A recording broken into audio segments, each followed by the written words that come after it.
We're now live.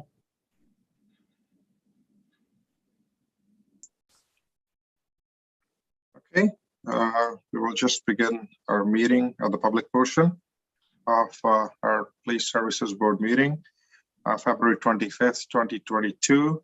Good morning and welcome to our virtual board meeting. We will begin with the land acknowledgement.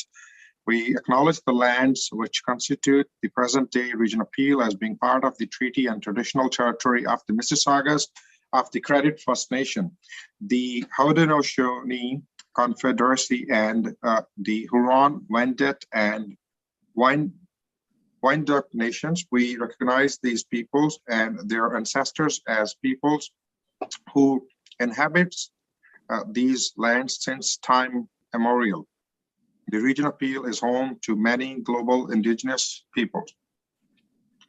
As we continue to hold a virtual meeting, there are a few housekeeping items to keep in mind. We are streaming the public portion of this meeting live on our YouTube channel. If we happen to experience any technical difficulties with the live stream, please be advised that this meeting is being recorded and will be posted on our YouTube channel at the Police Service Board. To those who are in attendance, your microphone has been muted, and I ask that you put your hands up if you would like to speak, and we will retain a list of speaker requests as we go.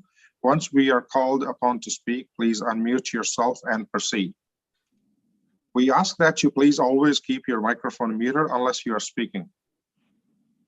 As it relates to voting, please raise a hand to indicate your vote when a vote is called. Should you be disconnected from the video call, please rejoin using the link previously provided. Now we move on to Section 10, Caledon OPP. We will begin today's Section 10 Caledon OPP meeting. Welcome, Inspector Garrett. We will now refer to the OPP Caledon agenda. Roll call, all members present except Councillor Medeiros and member Mr. Howell. Rest of the 5 board members, including myself, we are here.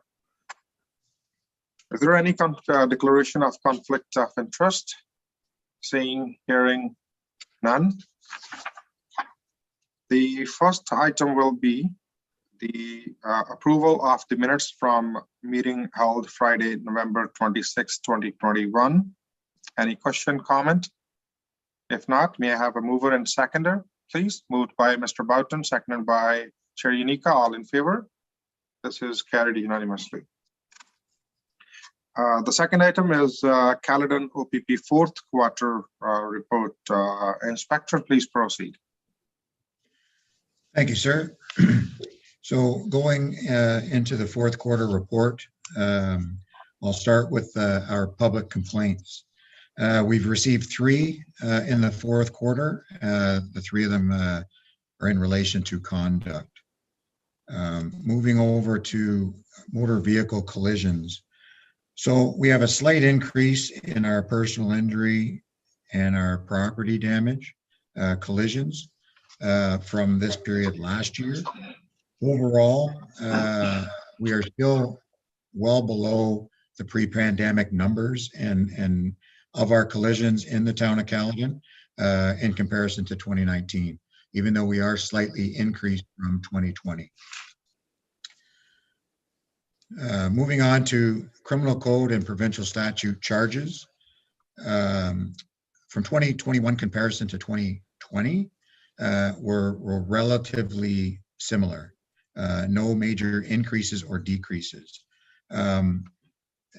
From this particular fourth quarter, we're slightly down in Highway Traffic Act charges, as well as criminal charges, but we're slightly up in non-traffic criminal code charges. But like I say, overall, in comparison from 2021 to 2020, we're almost the same. Moving into our violent crime reporting. We experienced in the fourth quarter of 2021 an increase in sexual assaults and assaults, as well as crimes against persons. A lot of this is related to domestic incidents within the town of Caledon. And our overall increase from year to year, from 2021 to 2020, also reflects an increase in sexual assaults, and crimes against person. A lot of this is reflective on our increased population growth within the town of Caledon. Property crime.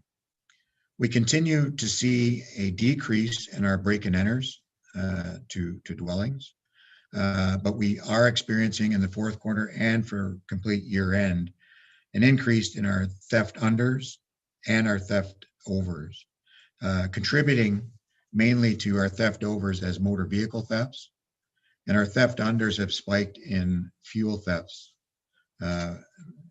in relation to these automotive thefts. Everything else is relatively consistent with the 2020 experience in the fourth quarter and the totality of 2021 comparison to 2020. Our drug crimes in the fourth quarter are very similar, with a heavy decrease in our trafficking charges laid, but in comparison from 2021 to 2020 are very consistent.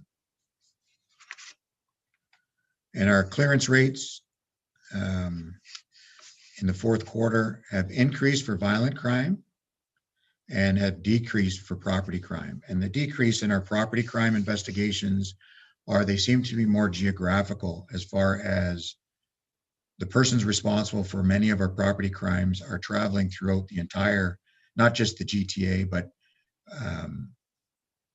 multi-jurisdictional. So we're working with our partners to address these charges, but it's not a common occurrence to find local people responsible for our property crimes right now in the fourth quarter and in our whole experience in 2021. And unless there's specific questions, that's basically my preview of the fourth quarter Police Service Board report for the town of Caledon and the Caledon OPP. Thank you, Inspector. Mr. Boughton, please go ahead. Good morning, Mr. Grant. How are you today? I'm very good, sir. Thank you. Good. You know, getting the Caledon newspapers at my home, you know, I can't believe how many impaired charges I see reported every week when that paper comes. Can you just spend a minute and just update us on what you're doing on your ride programs and trying to rein in some of these impaired driving charges?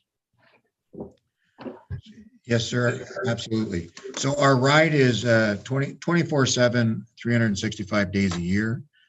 We put an extra emphasis during the holiday season called Festive Ride. However, it does take place every single day. And our average is almost a drunk driver every day for the whole calendar year. So it is a significant issue. It also is responsible for just shy of 20% of our motor vehicle collisions, with alcohol being involved, not necessarily being legally impaired, but alcohol being in one of the drivers involved in a motor vehicle collision. So this is something we work on day to day. It's not just our specialty teams that conduct ride, it's every one of our frontline members. One of the things we do is we break it up. We have two focuses.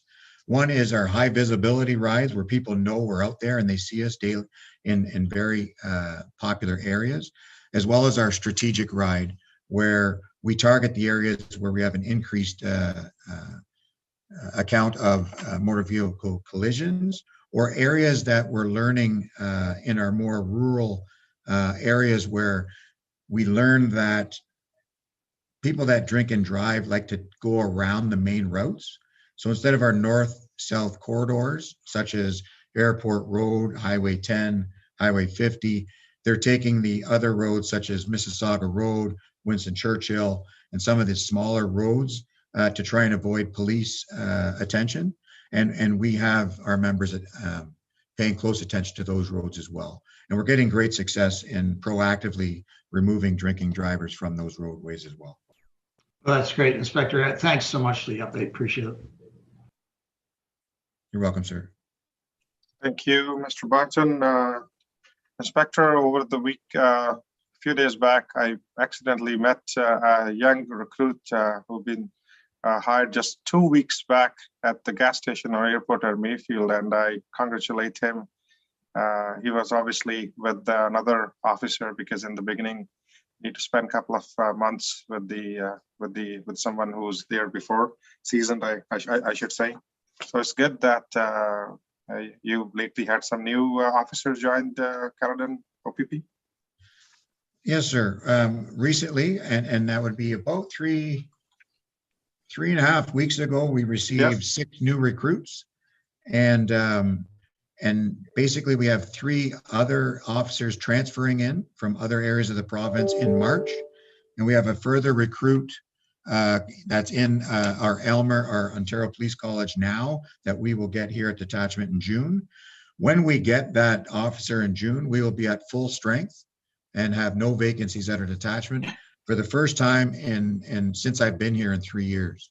So I'm very proud of that. Our numbers are up, and the quality of our recruits is very impressive and very reflective of our community that we police. So our recruiting and our frontline services are in very good shape, sir. That's good. That's good. Any other question by any board member? Seeing, hearing none. May I have a mover to receive the report? Mr. Boughton, do we have a seconder? Mr. Atia, all in favor? This is carried unanimously. This concludes the section 10 for Caledon OPP agenda. Thank you, Inspector Garrett, for taking the time to attend today's board meeting. Thank you very much, sir. Thank you. Thank you, Chair. Thank you, Board. Thank you. So we will now begin the Peel Police Services meeting of February 25th, 2022. Roll call. Again, 5 members present except Councillor Medeiros. I don't see him here, and Mr. Howell. But we have the quorum. Again, the declaration of conflict of interest. Any board member? Seeing, hearing none. The next item on the agenda is the Chief's update. Chief, please proceed with your update.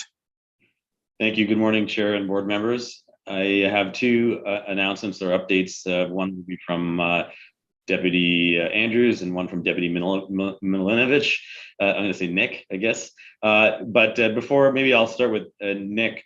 Nick has had the joint oversight with Deputy Andrews, Staff Superintendent McKenna for our role in supporting the policing efforts for what has become a provincial, if not a national, policing need as it pertains to some of the unlawful protests. We know provincially, not just in Ottawa, Toronto, but at some of the border points have required policing collaboration that's beyond the capacity of the local police agencies to sustain. So we've been very fortunate to have some of the remarkable men and women of Peel Police go to these destinations and support them. So perhaps, Nick, you could provide a briefing for the board's awareness on our contributions. Thank you, Chief, and through the chair, good morning to all of our board members. I'm just very quickly going to share my screen, and as the Chief mentioned, I'll provide a brief overview of our involvement in supporting our policing partners during the Freedom Convoy protests.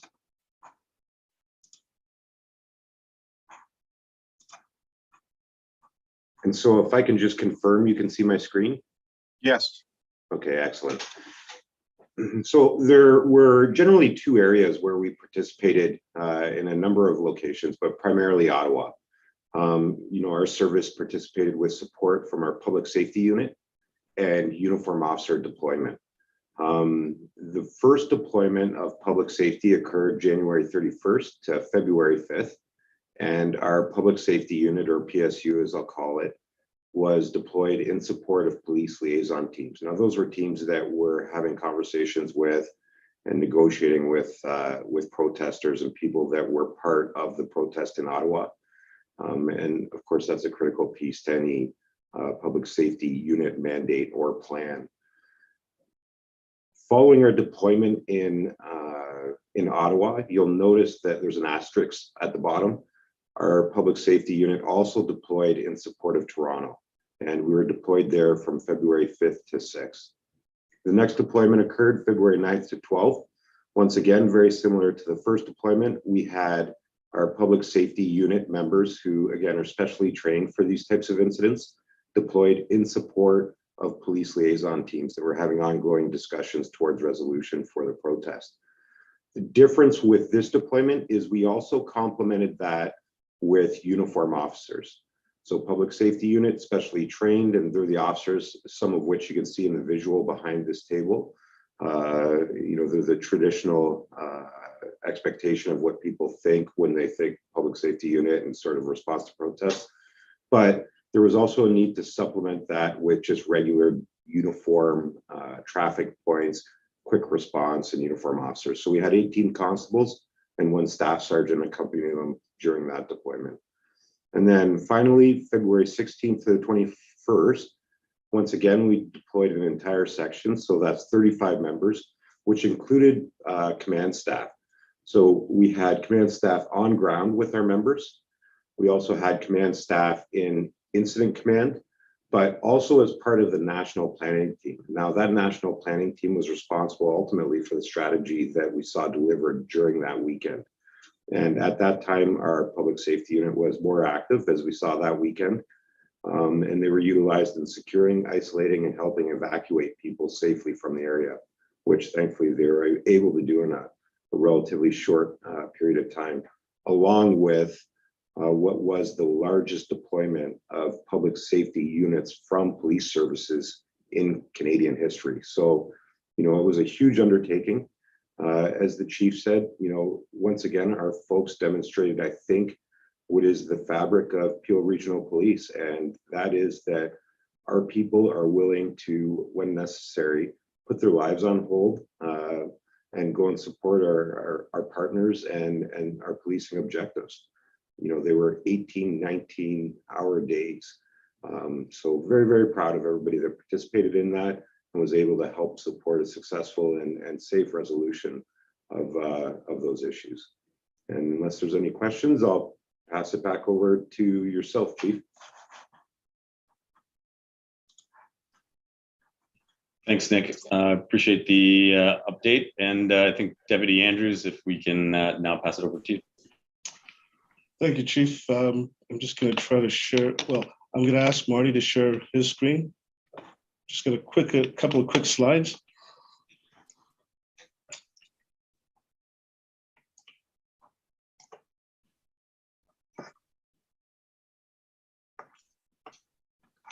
Good morning. Through the chair, I'd like to give the board a quick update on a youth-focused partnership that PRP has undertaken with Pro-Action Cops and Kids. Next slide, please, Marty. Pro-Action Cops and Kids is a charity started in 1991 by community members dedicated to the health and well-being of our local youth. There are 5 chapters that were stood up since the inception of Pro-Action, and it has reached over 420,000 young people through over 2,200 programs delivered in partnership with over 19,000 police officers. Across the 4 chapters, with PRP now being the 5th chapter. Next slide, please. In January 2021, a chapter was launched with Peel Regional Police to serve our community. The purpose of Pro-Action is to create an organization that facilitates positive, impactful, and authentic connection between police officers and young people, particularly those at risk. The organization's focus is to raise funds to support various community and community-based programs developed and delivered by police officers to engage youth in positive experiences in positive settings.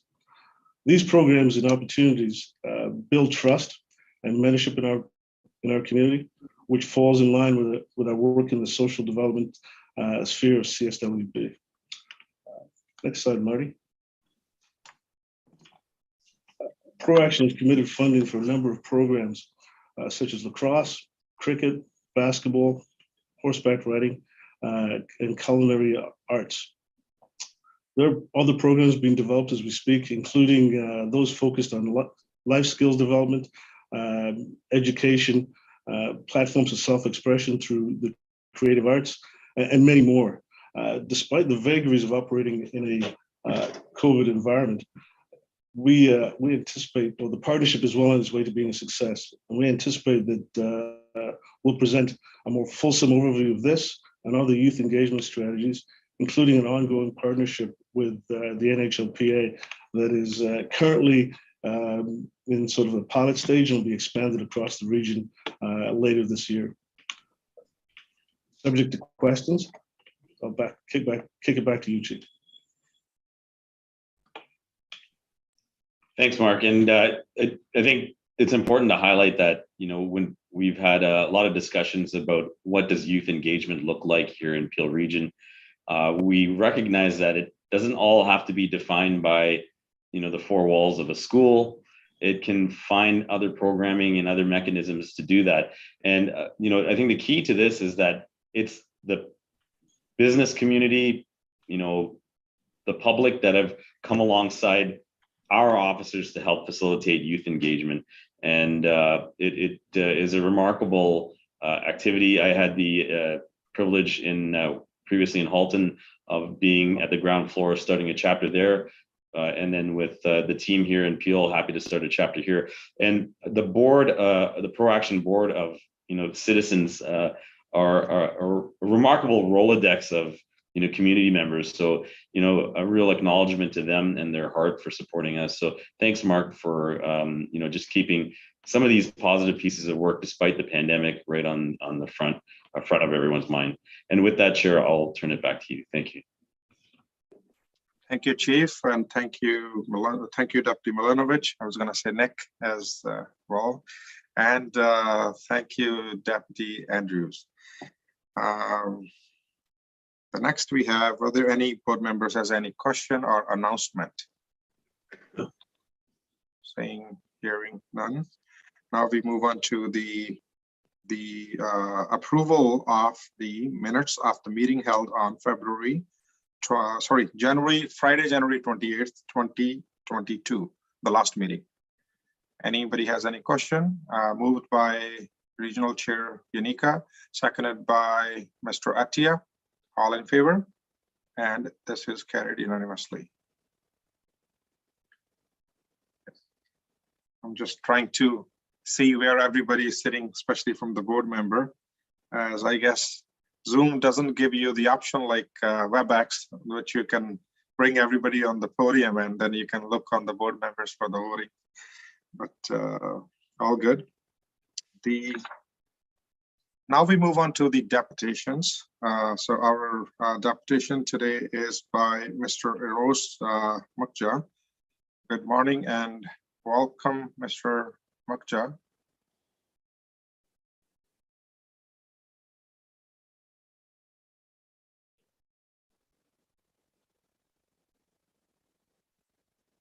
We'll just wait for, I guess, the audio to be connected as we can see on the screen.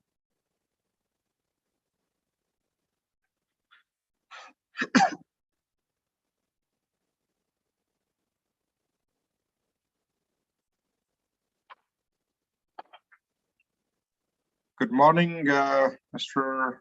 Mukja. We can't really hear you here, but perhaps you can try connecting your, yeah, it's still connecting to the audio. So I guess maybe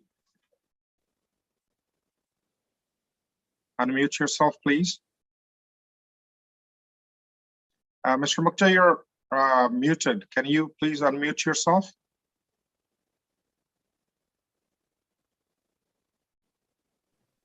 Can you hear me now, sir? Yes. Good morning and welcome to the deputation section of the Police Services Board's meeting.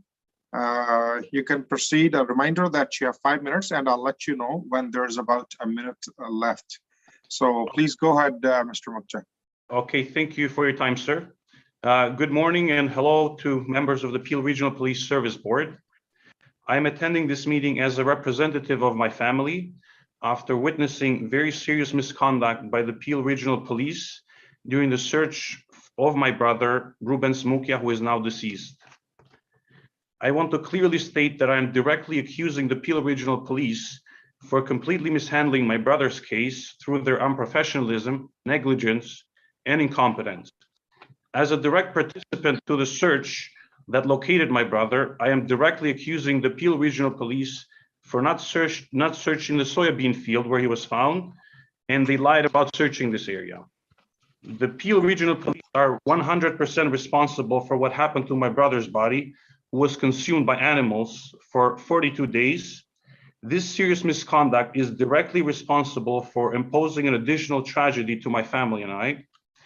However, to this day, almost 5 months after my brother's death, there has been zero transparency and zero accountability from the Peel Regional Police at all levels of personnel, including the chief and including yourself, I might add. My email that was sent to you was originally ignored. I did not receive any acknowledgement from either one of you until I reached out to Ms. Bonnie Crombie through her mayor email stating that if my request is ignored, I will be reporting this to the media. You oversee this entire organization and you are responsible for their conduct. The code of silence, denial, and dismissal from the Peel Regional Police only confirms that this is a definite cover-up on this case. Almost 5 months after my brother's death, my family and I still don't have any basic answers to what happened and why the Peel Regional Police didn't find my brother in a location that they allegedly searched very thoroughly multiple times, according to them. As a first-hand witness, I can assure you that the Peel Regional Police failed on all levels, on all counts, to do their job. They failed to locate a missing person who was just 60 meters away from the sidewalk on Tompkin Road.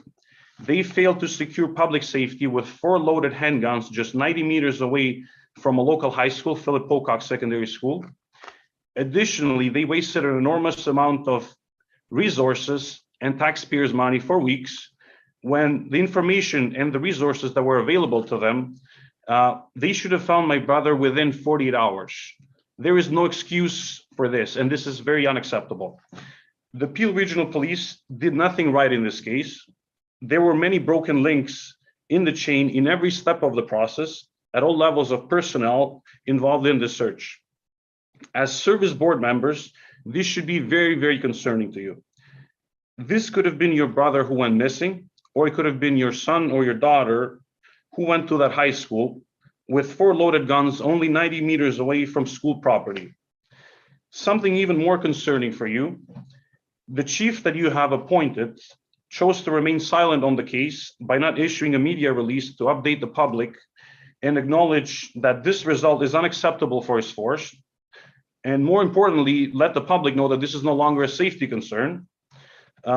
Also, your appointed chief didn't have the human decency to offer any sort of an apology to my family and I at any point.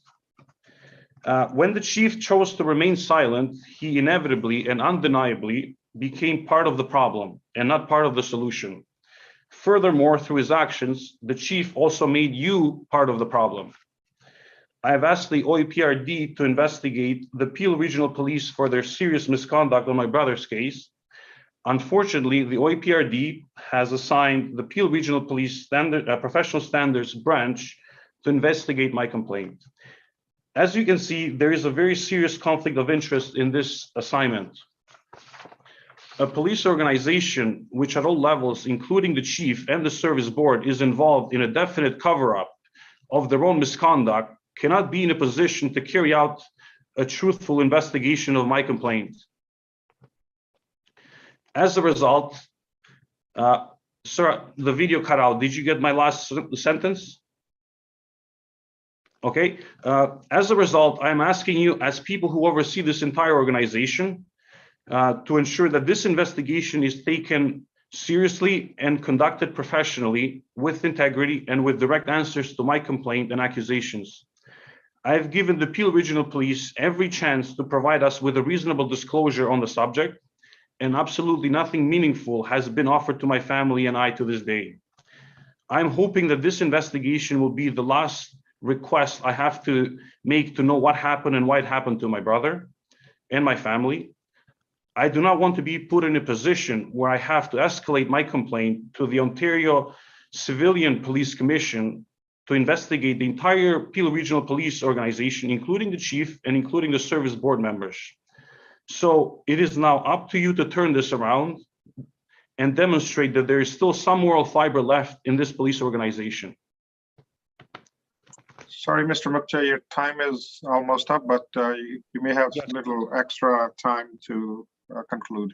That was my last comment to the service board member, sir. Thank you, Mr. Mukta. Thank you for the deputation. The board wishes to pass along our condolences to your loss. Since this is currently under investigation, and the board is not in position to comment on any matter, especially when it's under investigation at this time. As such, if any board member, we have already listened, we had any matter here in this region is matter of concern for us, but unfortunately at this point, as I said, this is under investigation, so none of us can comment at this time. So therefore, I'll just ask if I have a mover and a seconder to receive the deputation. So moved by Mayor Crombie. I see Councillor Medeiros at some point joined as well. Do we have a seconder for this report? Seconded by Mr. Boughton. All in favor? This is received and carried. And this is carried. Thank you for your deputation, Mr. Mukta. As I said, our sincere condolences to you and your family for your loss.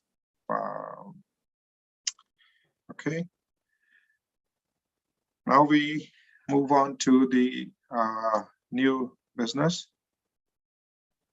Sorry, you're mute actually. I'm not sure if you wishes to add something to it.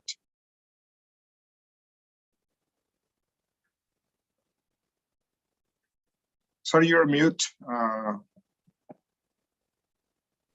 Can I add one comment, sir? Sorry. Sure. You were mute actually. That's why you mentioned that the board cannot comment on this because it's under investigation.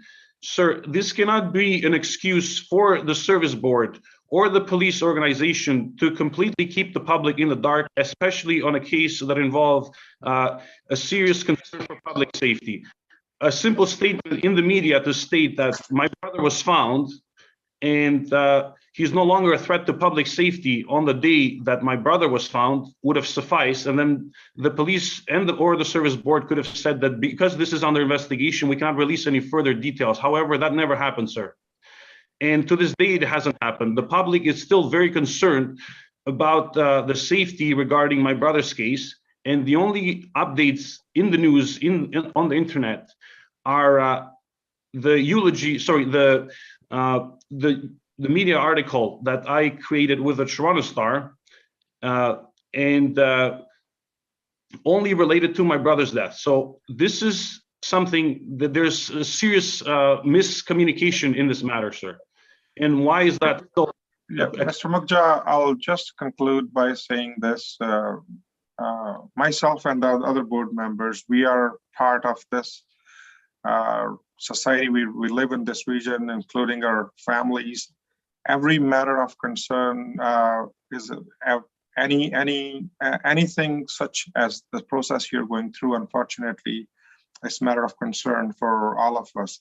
Unfortunately, under the process, nobody can talk about it right now because this is now under investigation. Once the investigation is over, and to be honest with you, the board's hands are tight, especially when we are talking about the operational side of the police. We do provide governance side. We are not into the operation side. For the operation side, we have Peel Regional Police. That's how, not just in Peel, that's the throughout. That's how it works. Right now, unfortunately, I completely share your pain along with my board members. You're part of this beautiful region. We completely understand your emotions, and that's why you're here back. And we completely hear you, but unfortunately, the process does not allow us to comment when the matter under the investigation. So I hope you understand. But once, obviously, this is noted. Whatever you have said, all departments is going into the record, and you have expressed your concerns. But if you want us to comment, we can only listen. We cannot comment. And we have heard you loud and clear. But our hands are tied, as I said. Thank you very much for your time. I appreciate it. Okay, thank you, sir. Thank you. We will now move on to the new business.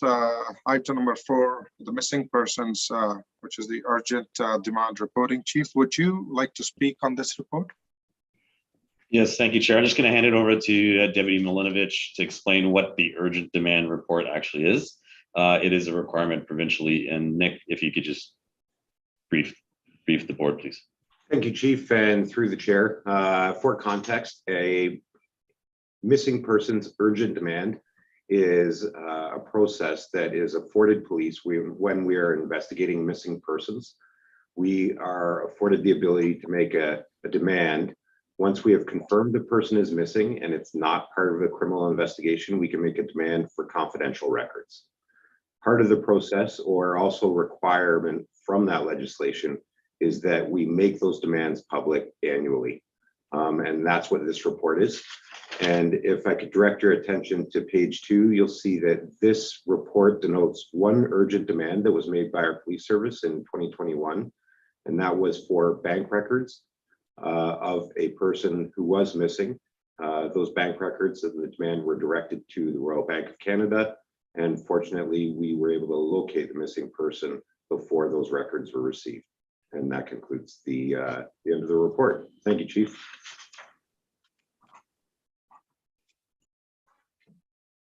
Chair, if I can ask a question?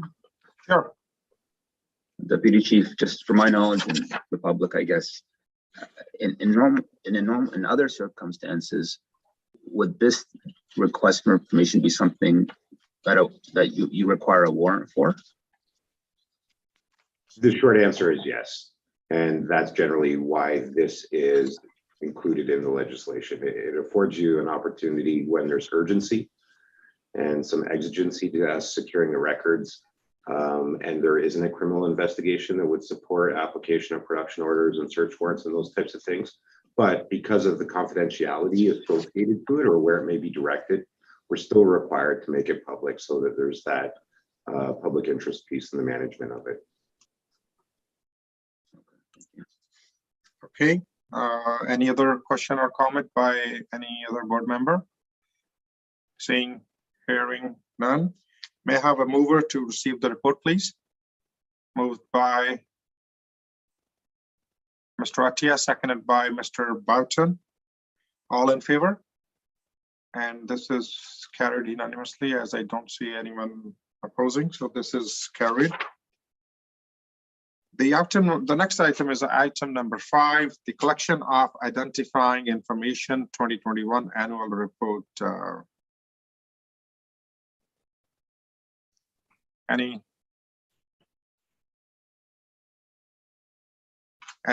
Is there any question or comment from the board? Seeing, hearing none. Can I have a mover and a seconder, please, to receive this report? Moved by Regional Chair Yanika, seconded by Mr. Atia. I'll take, and all in favor. This is carried unanimously. And the next we have item number 6 is PeopleSoft HRMS technical report. Are there any question or comment from the board? Seeing, hearing none. Can I have a mover to approve the extension of the technical support service contracts to PeopleSoft HRMS and Catalogic Consulting? May I have a mover? Moved by Mr. Boughton, seconded by Vice Chair Atia. All in favor? This is carried unanimously. Then item number 7 is body worn camera and digital evidence management system status report. Deputy Chief Oduardi, please proceed with your updates.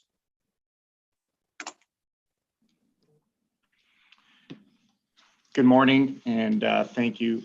As indicated at the last meeting, we have a revised report given the full frontline deployment of body-worn cameras across our entire service to every frontline facing member. We are now focused on phase 2 of the body-worn camera DEMS implementation, which focuses on non-frontline and the integration of other digital information into this cost savings DEMS program. And so that continues as we speak, and we anticipate that to last about 6 to 8 months for full integration. So at this time, full deployment body-worn camera throughout our service. Okay. Any other? Yeah, Mr. Atia, please go ahead. Deputy Chief, are there any update on any public complaints or feedback? And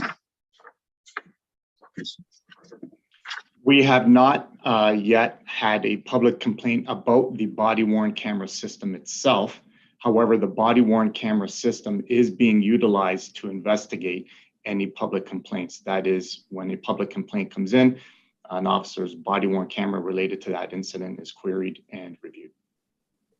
And considering the time that has passed since we first launched this and implemented the policy, the operational policy, are we beginning to go back and look at potential improvements on that policy at this point?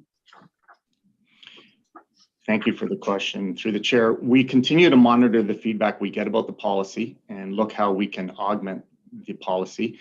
The policy from an operational standpoint is reviewed on a weekly basis at meetings that I have with our project lead and project manager to determine if there's any augmentation to improve the system. As such, we've made a few tweaks here or there. However, it is administrative in nature and not operational, sir. Thank you.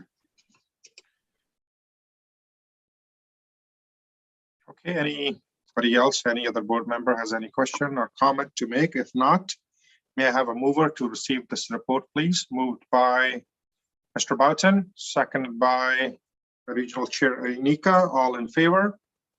This is carried unanimously.